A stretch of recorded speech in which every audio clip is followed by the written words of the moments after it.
Okay students, इससे पहले की क्लास में हमने टाइप्स ऑफ कैटलिस्ट के बारे में थोड़ा बहुत डिस्कशन किया था कि व्हाट इज़ कैटलिस्ट, कैटलिस्ट क्या होते हैं, उत्प्रेरक क्या है और कितने प्रकार के उत्प्रेरक होते हैं और इनका कार्य क्या होता है, इनका फंक्शन क्या होता है, ये हमने कुछ डिस्कशन किया था। इस वाले लेक्चर में थोड़ा बहुत मैं उत्प्रेरक के बारे में बताना चाहूँगा कि उत्प्रेरक की क्या क्या क्वालिटी होती है, क्या क्या विशेषताएं होती हैं।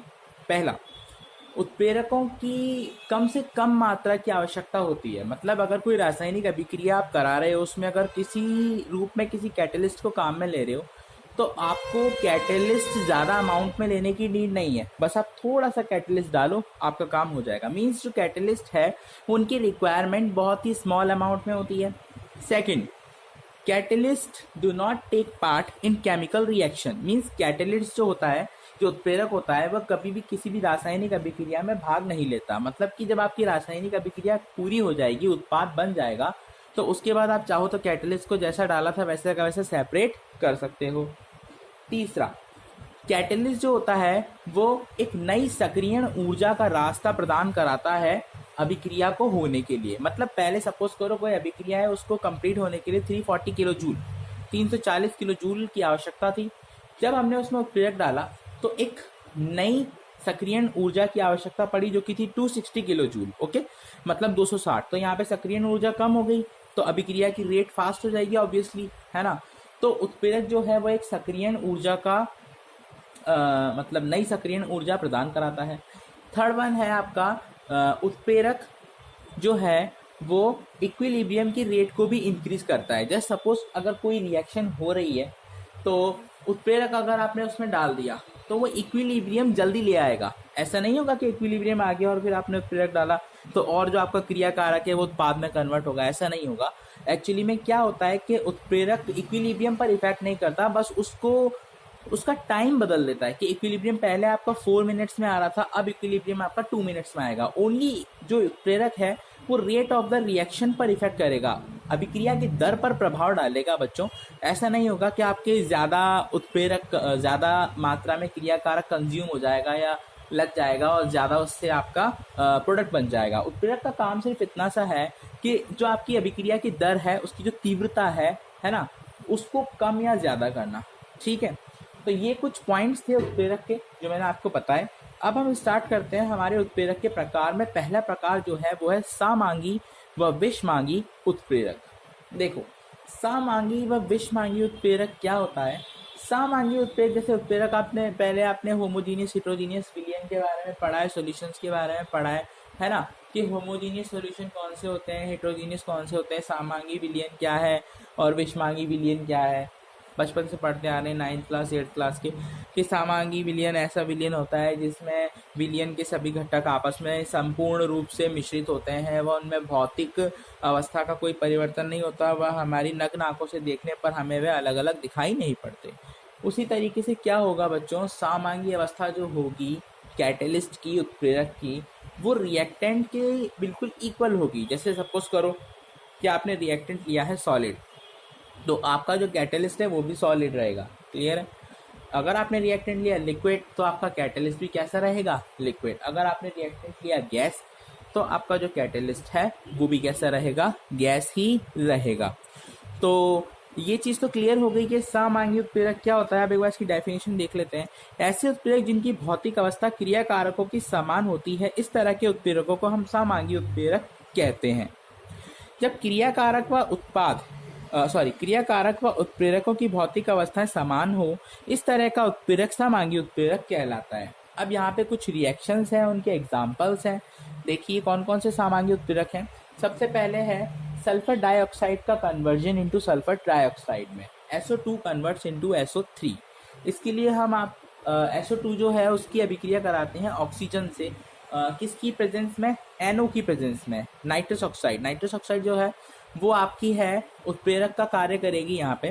तो 2SO2 प्लस O2 एरो के ऊपर हमारा जो उत्प्रेरक होता है हमेशा आपको पता है कहाँ पे आता है, इधर ही लिखते हैं हम उत्प्रेरक को। ठीक है, तो एरो के ऊपर ही आपका उत्प्रेरक आ गया, है ना, NO। अब इसकी जब हमने रिएक्शन कराई तो हमारे पास में बन गया 2SO3। ठीक है, तो यहाँ पे क्या हुआ, आप ऑब्जर्व करोगे कि जो आपका रिएक्टेंट है क्रिया कारक है ये, और जो आपका उत्प्रेरक है ये, दोनों की अवस्थाएं देखो गैस और गैस, मतलब कि क्रिया कारक और उत्प्रेरक दोनों एक जैसी अवस्था में होंगे, तब हम इस सिचुएशन को या इस तरह के उत्प्रेरक को कहते हैं समांगी उत्प्रेरक। तो ये चीज़ क्लियर हो गई कि समांगी उत्प्रेरक क्या होता है। चलो आगे चलते हैं। आगे है दूसरी रिएक्शन है यहाँ पे कार्बन मोनोऑक्साइड का ऑक्सीडेशन। ठीक है, कार्बन मोनोऑक्साइड का ऑक्सीडेशन। कार्बन मोनोऑक्साइड का आपने ऑक्सीडेशन कराया तो किसकी प्रेजेंस में कराया भाई? ऑक्सीजन की प्रेजेंस में होगा, ऑक्सीजन से रिएक्ट कराना पड़ेगा उसको, और जो प्रेजेंस होगी वो होगी नाइट्रस ऑक्साइड। ठीक है, वही NO की हमारी उपस्थिति में होगा। जब इसकी रिएक्शन हम NO से करवाते हैं, जब कार्बन मोनोऑक्साइड की अभिक्रिया हम ऑक्सीजन से कराते हैं NO की प्रेजेंस में, तब कार्बन मोनोऑक्साइड कन्वर्ट हो जाती है कार्बन डाइऑक्साइड में। क्लियर है? तो अब यहाँ पे फिर से वही चीज़ हमें ऑब्जर्व करनी है भाई, जो हमारा रिएक्टेंट है वो और जो कैटलिस्ट है वो दोनों कौन सी फेज में है? गैस फेज में। क्लियर है? रिएक्टेंट आपका और आपका कैटलिस्ट दोनों के दोनों आपके एक ही फेज में है, गैस फेज में। ठीक है, इसके बाद में है डाई इथाइल ईथर का निर्माण H2SO4 द्वारा कैटलिस्ट के रूप में। ये एक इंपॉर्टेंट रिएक्शन है, इसे नोट डाउन कर लेना बच्चों, डाइथाइल ईथर वाली। ठीक है, अभी डाइथाइल ईथर कैसे बनती है भाई? ईथर आप जानते हो क्या होता है? ROR, एल्काइल ग्रुप, बीच में ऑक्सीजन और उधर भी एल्काइल ग्रुप। ठीक है, अब इसका नाम आप लोग देख लो पहले क्या है। डाई इथाइल मतलब इथाइल ग्रुप, C2H5 कितने होंगे यहाँ पे? C2H5 होंगे हमारे पास में 2, डाई लगा हुआ है इसलिए 2, और ईथर है तो बीच में उनके ऑक्सीजन आ जाएगी, मीन C2H5O C2H5। क्लियर है? तो डाइथाइल ईथर का फॉर्मूला हमने तैयार कर लिया कि क्या होती है। अब किससे बनानी है? एथिल अल्कोहल से बनानी है। तो ऑब्वियसली जब एथिल अल्कोहल का एक मॉलिक्यूल तो लेंगे नहीं, क्योंकि यहाँ पे डाई है, तो कितने मॉलिक्यूल लेने पड़ेंगे हमें? 2। तो लेंगे हम 2C2H5OH। ये हो गया हमारा इथाइल अल्कोहल। इसकी रिएक्शन कराई है H2SO4 से। ठीक है, जब H2SO4 से इसकी रिएक्शन हम कराएंगे तो हमारे पास में बन जाएगा C2H5O प्लस H2O। क्लियर है? तो H2SO4 जो है वो भी लिक्विड है, और जो आपका एथिल अल्कोहल है वो भी कैसा है? लिक्विड है। ठीक है, तो ये हमने कुछ समांगी उत्प्रेरकों के प्रकार देखे, समांगी उत्प्रेरकों की परिभाषा देखी कि समांगी उत्प्रेरक क्या होते हैं, उसके प्रकार क्या क्या हैं और किस तरीके से उसे हम क्लासीफाई या डिफाइन कर सकते हैं, वो हमने कर दिया। अब बात आती है कि ये जो रिएक्शन हो रही है, समांगी उत्प्रेरक इसमें अपनी योगदान दे रहा है, अभिक्रिया की दर को बढ़ा रहा है, तो ये सारा काम हो कैसे रहा है? ये रिएक्शन की स्पीड को फास्ट किस तरीके से करता है? साइंटिस्ट ने इसके लिए अलग अलग थ्योरी दी। उनमें से एक थ्योरी है समांगी उत्प्रेरकों की क्रियाविधि। ये आपकी सिंपल सी थ्योरी है, बहुत इजी है। इसके अंदर क्या होता है कि ये जो आपका कैटलिस्ट है, उत्प्रेरक है, किसी इन दोनों में से किसी एक रिएक्टेंट के संग पहले कंबाइन हो जाएगा और मध्यवर्ती यौगिक बना लेगा, इंटरमीडिएट बना लेगा। ठीक है, फिर वो इंटरमीडिएट जो होता है उसके लिए सक्रियण ऊर्जा का मान अलग होता है, एक्टिवेशन एनर्जी की वैल्यू उस इंटरमीडिएट के लिए अलग होती है। ठीक है, तो उस इंटरमीडिएट के लिए एक्टिवेशन एनर्जी हो सकता है ज़्यादा भी हो सकता है कम भी हो। अगर ज़्यादा होगी तो rate of the reaction decrease होगी, और जो कैटलिस्ट होगा आपका वो कहलाएगा आपका नेगेटिव कैटलिस्ट या फिर ऋणात्मक उत्प्रेरक। अगर समांगी जो इंटरमीडिएट आपका बना है, मध्यवर्ती जो आपका बना है, उसके लिए सक्रियण ऊर्जा का मान कम होगा, तो obviously rate of the reaction increase होगी, इनहेंस्ड होगी, बढ़ेगी। तो इसके लिए हम उसको कहेंगे धनात्मक उत्प्रेरक। ठीक है, तो मैंने जनरल से आपको डिस्क्रिप्शन दिया कि धनात्मक और ऋणात्मक उत्प्रेरक क्या होंगे। ठीक है ना? तो अभी हम बात कर रहे थे इसकी क्रियाविधि की, जो कि मैं आपको बता रहा था। तो देखिए यहाँ पे इस क्रियाविधि के अनुसार उत्प्रेरक किसी एक क्रियाकारक से जुड़कर मध्यवर्ती यौगिक बना लेता है। ठीक है, पहले उत्प्रेरक इन दोनों में से किसी एक से जुड़ेगा और एक मध्यवर्ती यौगिक तैयार हो जाएगा। हो सकता है इसके साथ जुड़ जाए, हो सकता है इसके साथ जुड़ जाए, और एक मध्यवर्ती यौगिक तैयार हो जाएगा। फिर वो मध्यवर्ती यौगिक दूसरे क्रियाकारक से क्रिया करके उत्पाद बना देगा। ठीक है, और जो उत्प्रेरक था वो अलग हो जाएगा और नया उत्पाद अलग हो जाएगा। तो इस तरीके से ये हमारी क्रियाविधि है। आगे पढ़ते हैं। बना लेता है वह यह मध्यवर्ती यौगिक दूसरे क्रियाकारक से जुड़ जाता है। मध्यवर्ती यौगिकों के लिए सक्रियण ऊर्जा का मान कम या ज्यादा हो सकता है, जैसा मैंने आपको बताया वैसा का वैसा ही है। ठीक है, अब देखो एग्जाम्पल सिंपल, इसको हम ए और बी वाली फॉर्म में समझते हैं। पहले ए और बी कोई रिएक्टेंट है और वो प्रोडक्ट बनाते हैं A B. A plus B कोई रिएक्टेंट है, अगर वो मिक्स होकर क्या प्रोडक्ट बना रहे हैं? A B. और हमने यहाँ पे कैटलिस्ट लिया है एक्स, तो एक्स हमारा ए से जुड़ा, तो पहले मध्यवर्ती यौगिक बना ए एक्स, फिर इस ए एक्स ने बी से अभिक्रिया करी, रासायनिक अभिक्रिया करी, केमिकल रिएक्शन करी और ए बी बनाया। और यहाँ पे आपके पास में X जो था आपका कैटलिस्ट वो फिर से अलग हो गया। अब इसको रिएक्शन की फॉर्म में देखते हैं। हमने फर्स्ट रिएक्शन ली थी SO2 वाली, उसके अंदर यहाँ पे पहले हम रिएक्शन लिख लेते हैं सिंपल हमारी, SO2 plus O2 gives us 2SO3। Okay, sulphur dioxide का ऑक्सीडेशन है यहाँ पे, ठीक है। अब इस अभिक्रिया में देखो मैंने पहले जो रिएक्टेंट है उसको A बोला है, सेकंड रिएक्टेंट को B बोला है। फिर इसको सिंपल फॉर्म में आपको सिंपल दोबारा समझाया है कि भाई B जो है वो नाइट्रस ऑक्साइड हमारा यहाँ पे क्या था, कैटेलिस्ट था। ओके, तो ये कैटेलिस्ट है, उत्प्रेरक है। तो ये जो B है ये किससे जुड़ा, आपका पहले उत्प्रेरक से जुड़ा, ठीक है। और इसने एक मध्यवर्ती यौगिक बना लिया। अब इसको हम रिएक्शन की फॉर्म में लिखते हैं।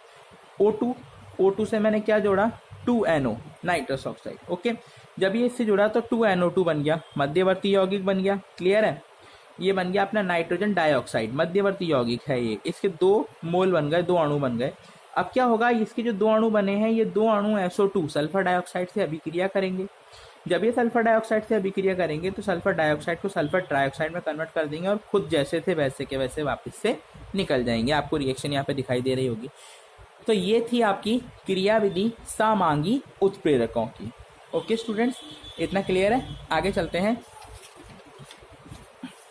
अगला है आपका विषमांगी उत्प्रेरक, ठीक है। अगला है आपका विषमांगी उत्प्रेरक, जो कि अवस्था के आधार पर ही उत्प्रेरक के वर्गीकरण में से एक आपका पॉइंट है, विषमांगी उत्प्रेरक। अब देखिए विषमांगी उत्प्रेरक क्या होता है। जैसा हमने बात करी कि भाई सामांगी उत्प्रेरक में तो अभिक्रिया के अंदर जो क्रियाकारक था वो और उत्प्रेरक की अवस्था समान होगी, तो ऑब्वियसली विषमांगी इसका ऑपोजिट हो जाएगा। अगर आपका रिएक्टेंट और आपका जो कैटलिस्ट है दोनों की फेज अलग अलग है, फिजिकल स्टेट अलग अलग है, तो इस टाइप के कैटलिस्ट को हम कहेंगे विषमांगी उत्प्रेरक या फिर हेटेरोजीनियस कैटलिस्ट। क्लियर है। चलो अब देखते हैं, जब क्रियाकारक व उत्प्रेरक दोनों भिन्न भिन्न भौतिक अवस्थाओं में होते हैं तब उसे हम विषमांगी उत्प्रेरक कहते हैं। ओके, अब इसका एग्जांपल देखते हैं। भाई वेजिटेबल ऑयल होता है, उसका हाइड्रोजनेशन कराते हैं हम लोग और उससे क्या बना लेते हैं, घी बना लेते हैं, डालडा घी, जो आप लोग देखते हो है ना, मंदिर वगैरह में दिए जलते हैं उसके डालडा घी के। तो ये वही है। पहले वेजिटेबल ऑयल आपको लेना है, कोई सा भी वेजिटेबल ऑयल लेके उसमें से हाइड्रोजन को पास आउट कराओगे, ठीक है, तो आपका डालडा घी तैयार हो जाएगा। लेकिन इसकी प्रोसेस बहुत स्लो होती है, तो इसको फास्ट करने के लिए इसमें क्या डाल देते हैं बच्चों, निकल का चूरा करके, जो निकल होती है हमारी मेटल, उसका चूरा करके इसके अंदर डाल देते हैं। एक चीज ध्यान रखना, जब भी कभी कोई गैसों की रिएक्शन होगी और उसके अंदर जो आपका कैटलिस्ट होगा वो आपकी ट्रांजिशन मेटल्स में से ही कोई ना कोई होगा। वो क्यों, क्योंकि अभी हम इसकी थ्योरी पढ़ेंगे तब हमें समझ में आएगा कि ट्रांजिशन मेटल्स में से ही क्यों होगा, ठीक है। तो यहाँ पे हमने निकल लिया है। निकल मैंने आपको जब चैप्टर स्टार्ट कराया था तब थोड़ा बहुत बताया था कि डिसॉर्प्शन क्या होता है ना, डिफ्यूजन क्या होता है, एडसॉर्प्शन क्या होता है। तो वही सब चीज़ें हमारे काम में आने वाली हैं आगे। अब भाई वेजिटेबल घी बन गया, एक रिएक्शन हो गई। दूसरी रिएक्शन हम लेते हैं, ये वाली रिएक्शन आपकी हैबर प्रोसेस है, अमोनिया बनाने की हैबर प्रोसेस, NH3 की सिंथेसाइजेशन की हैबर प्रोसेस।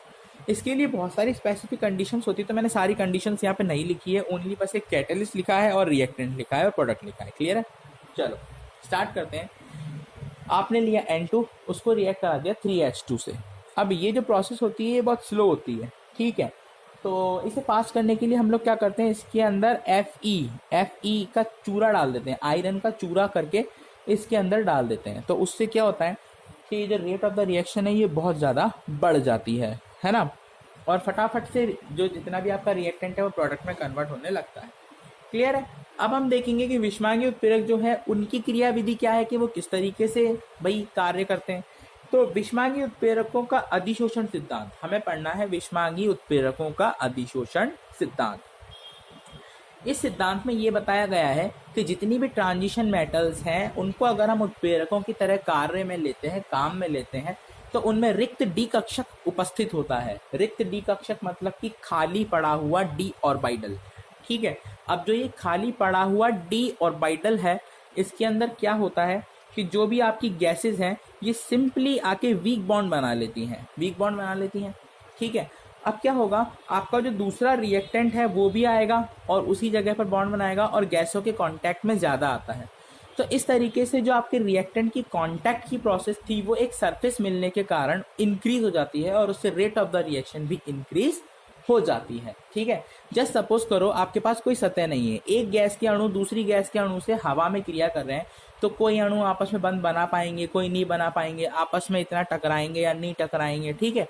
लेकिन अगर उनको एक सतह मिल जाती है जहाँ पे वो चिपकते हैं आपस में, तो दोनों चिपकते हैं और फिर उनकी अभिक्रिया क्या हो जाएगी, फास्ट हो जाएगी, क्योंकि उनका इंटरेक्शन भी कैसा हो जाएगा बच्चों, फास्ट हो जाएगा। ठीक है, तो सिंपल सा सिद्धांत है, इसमें आपको बस इतना बताना है कि जो भी धातुएं होती है उनमें रिक्त पड़े डी कक्षक में गैसें अपने इलेक्ट्रॉन को मुक्त करके वीक बंध का निर्माण करती हैं, वह दूसरा अभिकारक दूसरा क्रियाकारक आता है और इससे क्रिया करके एक पक्के बंध का निर्माण कर वहां से चला जाता है, निकल जाता है या मुक्त हो जाता है, और कैटलिस्ट की सतह जैसी थी वैसी की वैसी रह जाती है। ठीक है, अब इसको एक डायग्राम की मदद से हम समझते हैं।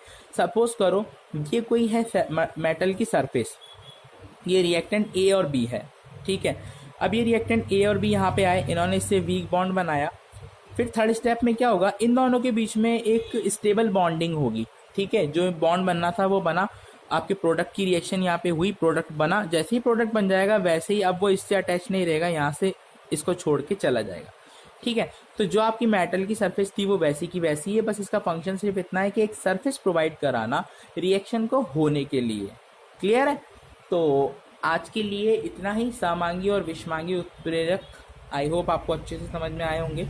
और इसमें अगर किसी को कोई भी स्टूडेंट अब तक जितना पढ़ाया हुआ मेरा उसमें कोई भी डाउट हो तो आप मुझसे पूछ सकते हैं। Okay, class over now.